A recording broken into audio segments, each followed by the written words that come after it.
special word of thanks and appreciation for your partnership in ministry. I'm so grateful for your dedication, your commitment, and your work, especially during these very difficult times. Today, however, I just want to reflect for a few minutes on an event in the life and time of Presbyterian Homes because we're celebrating our 65th anniversary.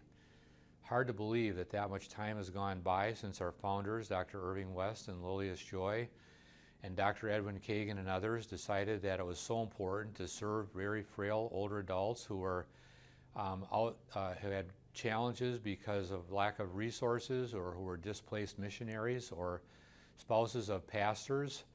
And so that was the beginning of our heritage, and today we're in a much different place.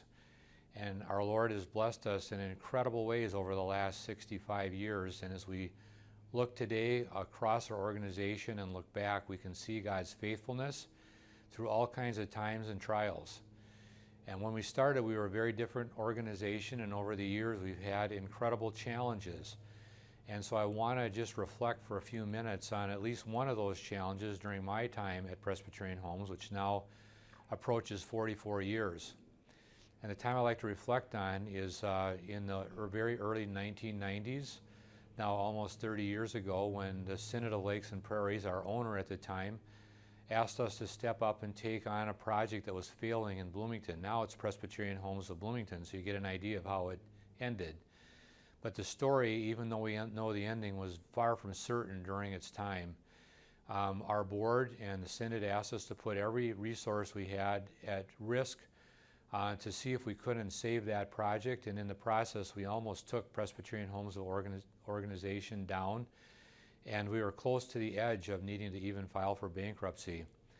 But during that time we saw God's hand act in a number of ways, which is surprising to us. We saw lenders lend their favor to us, no pun intended there.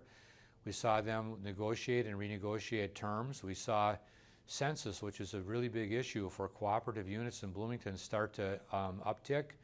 We saw the macroeconomy start to change. We were at very high interest rates and they started to subside.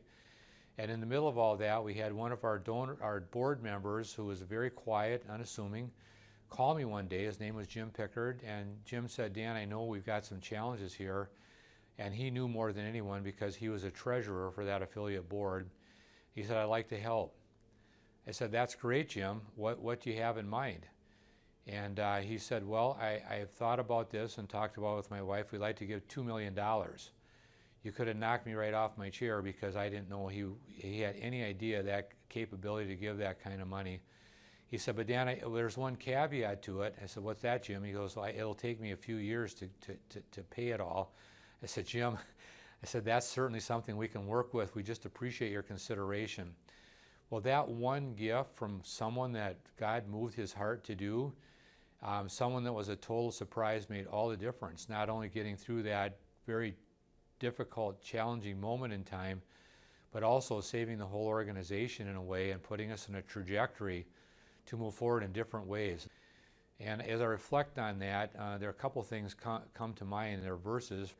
God did not give us a spirit of timidity, but God gave us a spirit of power and love and self-discipline. And those are the disciplines that we need. That's what we need. God's hand right now is to stay focused because he's empowered us to do great things. He will sustain us. He asks us to keep providing and serving in love.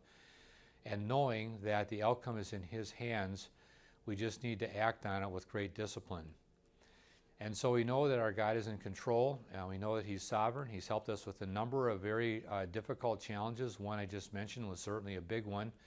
There are others as well, and our founders are here and behind us, encouraging us on this journey.